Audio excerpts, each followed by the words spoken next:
Bonjour Françoise, ça me fait vraiment plaisir de te revoir pour ce zèbre interview. Que sont-ils devenus? En plus, je vois que tu fais plein de choses, donc tu vas nous raconter tout ça, si tu veux te présenter et nous expliquer où tu en es. C'est super chouette que tu sois là. Oui, bonjour Monique, et puis merci de m'avoir réinvité dans tes zèbres interviews.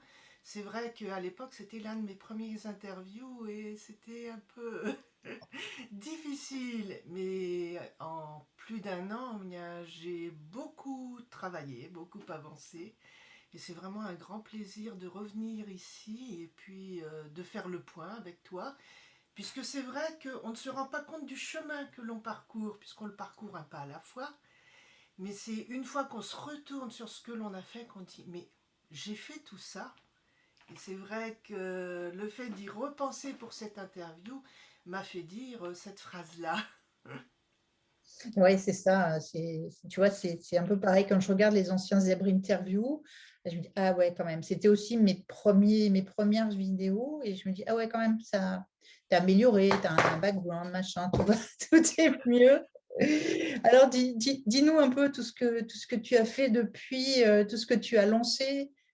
Oh oui, eh bien c'est vrai que comme tout zèbre qui se respecte, eh bien je suis partie dans toutes les directions.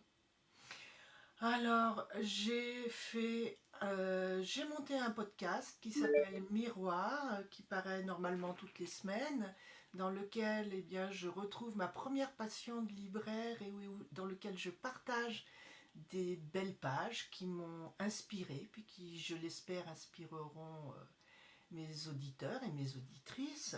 Donc, podcast très très court qui dure entre 2 et 5 minutes, puisque je sais qu'on n'a pas toujours le temps d'écouter, que c'est des fois long.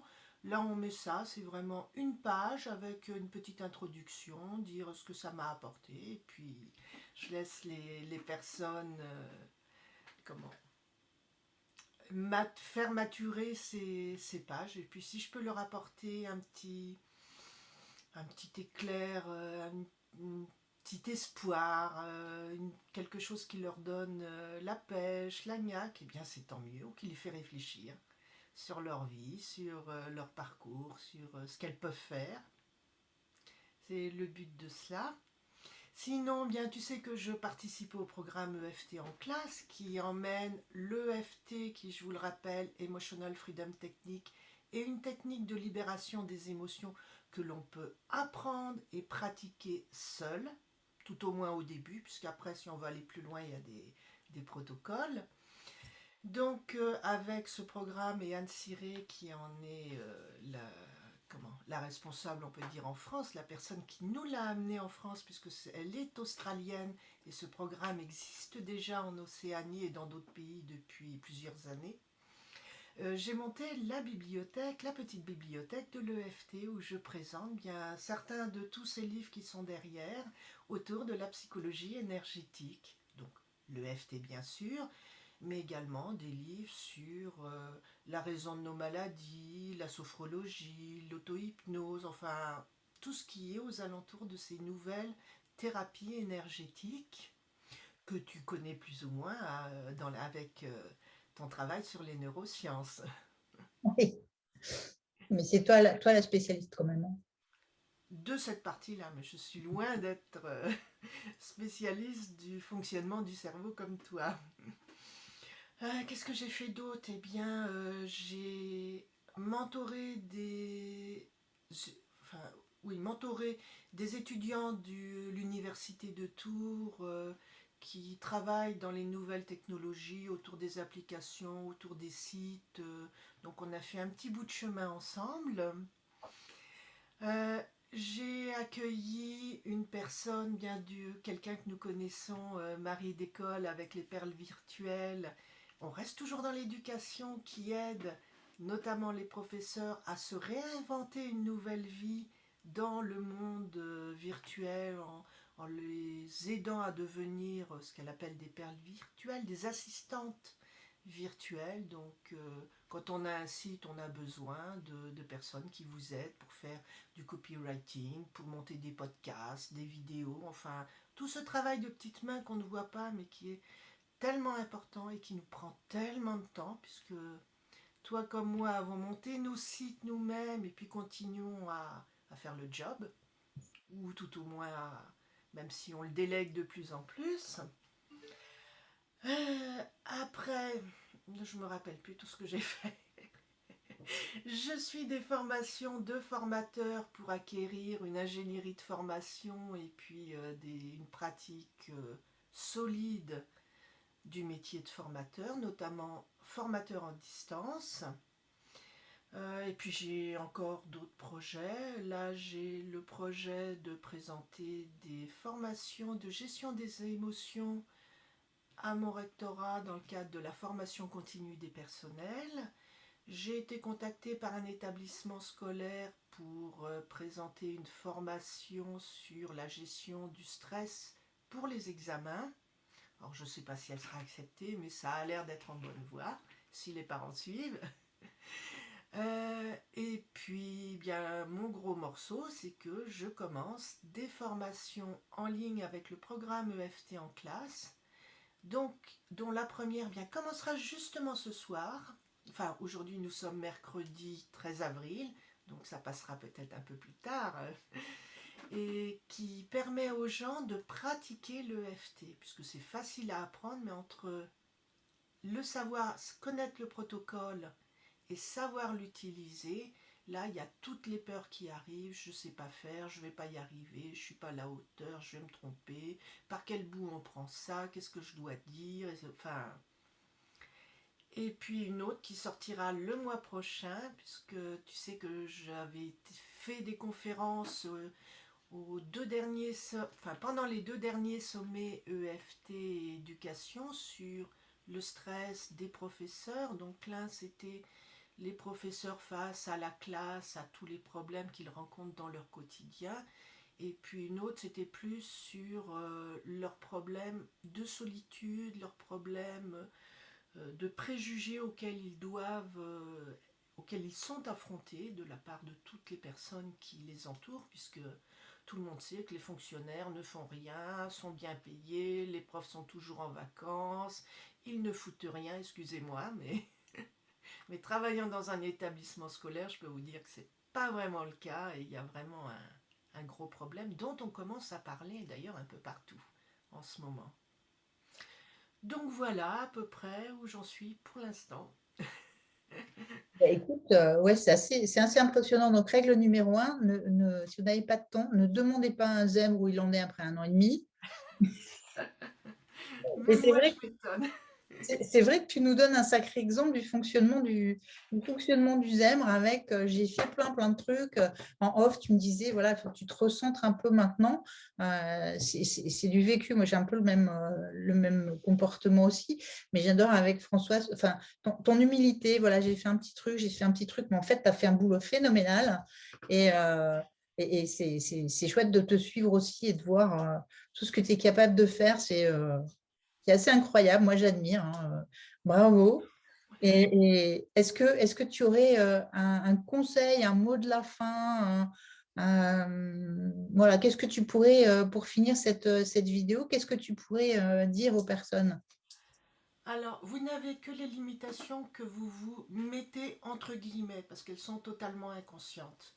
Parce que moi, je me suis aperçue, enfin, là où j'ai fait le principal travail, ça a été sur moi-même. Parce que je me suis aperçue de plusieurs choses. La première, c'est que en tant que zèbre, que femme, j'avais intégré toutes ces limitations autour le fait de, alors j'allais dire me vendre, non, de vendre ce que je fais. Nous avons tout ce que j'appelle nos casseroles, c'est-à-dire notre éducation au sens large, ce que nos parents, la société, nos éducateurs, enfin, toutes les personnes qui nous entourent nous ont dites. Et moi, en l'occurrence, j'ai beaucoup travaillé sur 2, 3 aspects de cela. C'était tu n'arriveras à rien, tu ne gagneras jamais d'argent. Donc ça, c'est familial. Enfin, bon, on a tous eu je dirais, des moments de heurte avec nos parents où les paroles certainement dépassaient leurs pensées, mais où nous les avons intégrées de manière qu'elles sont devenues des croyances et des jugements que nous portions sur nous-mêmes, et donc des limitations. Une autre pour tous les zèbres qui se lancent dans l'auto-entreprise ou dans l'entreprise, c'est le rapport à l'argent, le rapport au travail. Donc c'est je ne vaux rien. Et également un autre, c'est que le travail vient de tripalium, qui est un instrument de torture. Donc j'ai été élevée dans la croyance que pour gagner de l'argent, il fallait travailler dur, que ce devait être difficile, qu'il fallait en baver. Et là maintenant où je fais quelque chose qui s'apparente vraiment à une passion, qui est un élan de vie, eh bien je ne peux pas gagner de l'argent avec parce que c'est tellement facile, c'est tellement enrichissant que c'est pas fait pour gagner de l'argent. Donc là, d'ailleurs, cela fait que très récemment, que maintenant, par exemple, je lance des consultations en ligne parce que je n'arrivais pas à mettre un prix. Je connais le prix des personnes, enfin des consultations équivalentes, mais je me disais, mais ça va être trop cher, mais les gens vont pas pouvoir payer, mais j'habite en campagne, alors qu'en fin de compte, je me dévalorisais. Donc c'est m'accepter, me respecter, que de me dire, je vaux tant. Et ce prix, en plus, est venu tout seul. Pour moi, c'est le prix qui me semble juste, qui évoluera certainement, mais c'est trop cher, tant pis. Je me respecte, et là c'est vraiment quelque chose que j'ai intégré, j'ai mis du temps, parce que 62 ans pour arriver à dire maintenant je me respecte, je sais que je vaux quelque chose, et je sais que je ne veux pas dire je mérite cet argent, mais l'argent n'est qu'un outil, l'argent est une énergie. Si je n'accepte pas l'argent qui vient à moi, je me coupe de cette énergie. Au même titre que l'énergie avec laquelle je travaille en EFT ou en Reiki ou en énergétique. Et j'ai appris aussi une chose très importante, c'est arrêter de me disperser. Parce que bon, certains projets ne sont pas allés jusqu'au bout. Et en fin de compte, c'était très bien parce que je me mettais une charge de travail énorme. Donc prendre le temps pour soi. Prendre le temps de profiter des petites choses, des belles choses. D'ailleurs, je me suis remise à la photographie. Ça y est, j'ai un réflexe maintenant, un gros zoom, et puis je me suis inscrite dans un club pour partager, et là pour pas prendre, mais pour recevoir, chose qu'avant je ne savais pas faire, pour apprendre, et puis partager une passion, et surtout partager ces petits bonheurs qui nous entourent, et auxquels on est trop peu attentif. Beaucoup de gens cherchent le bonheur, alors que le bonheur, c'est déjà se réveiller parfois dans un lit chaud, se réveiller dans un lit chaud, de ventre plein, dans un confort que nos arrière-grands-parents n'auraient jamais pu imaginer. Déjà, ressentir cette gratitude. Si en plus on a la chance d'avoir une personne que l'on aime à côté de soi, mais c'est le bonheur, ça n'a pas de prix. D'avoir une famille qui vous aime, d'être en bonne santé. Et pour le mot de la fin, je dirais, je vous rappelle que vous avez 3 niveaux sur lesquels vous pouvez agir ou ne pas agir. Le premier, c'est vous, c'est le seul sur lequel vous pouvez réellement agir. Vos émotions, vos pensées, il existe plein de techniques pour arriver, comme le coaching, pour arriver à travailler sur vous, vos croyances, votre histoire, vos blocages. C'est ce que tu fais très très bien, notamment avec les aides, puisque tu m'as aidé. Après, il y a un second niveau, c'est celui de l'interaction avec les autres personnes. Vous ne pouvez pas agir sur ce qu'elles font, ce qu'elles disent, ce qu'elles pensent, mais vous pouvez interagir en interaction avec elles et leur amener votre conception de la vie, à condition d'accepter la leur et d'être dans le dialogue. On le retrouve dans les relations de couple. Cela fait plus de 42 ans que je suis avec mon mari, mais pourquoi? Grâce au dialogue. Et comme disaient les amis, des fois vous passiez des mois à vous attraper, on disait non, on ne s'attrape pas, on communique. Bon, chacun son mode de communication. Et le troisième niveau, c'est sur ce sur quoi nous ne pouvons pas agir. Alors quand j'entends toutes les personnes autour de moi avoir peur de la Russie, se plaindre des élections, se plaindre du Covid, on ne peut pas agir dessus. Donc pourquoi s'en faire? Pourquoi perdre toute notre énergie à râler? Et on dit que les Français sont des bons râleurs. Donc j'ai appris à me recentrer sur moi, sur l'ici et le maintenant, sur ce sur quoi je peux agir. Ça sert à rien de perdre du temps, de l'énergie, d'avoir des pensées négatives sur des choses. Ce qui se passe en Russie, c'est vraiment horrible. Là, je suis tout à fait d'accord. Mais moi, je ne peux rien y faire.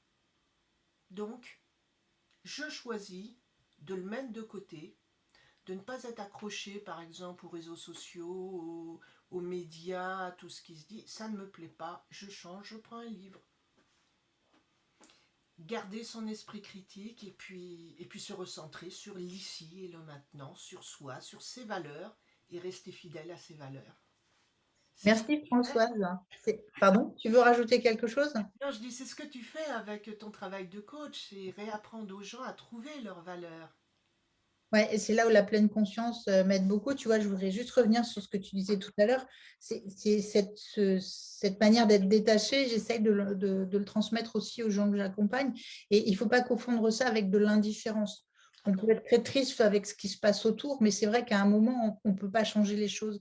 Et souvent, une image que je donne en coaching, qui n'est pas de moi, qui est de Jacques Salomé, c'est celle de l'écharpe. On est responsable de son bout de l'écharpe. Quand on est deux à tenir une écharpe, on est responsable de ce qu'on fait de son côté. Malheureusement, on ne peut pas agir sur ce que va faire l'autre. S'il lâche l'écharpe, on ne peut rien y faire.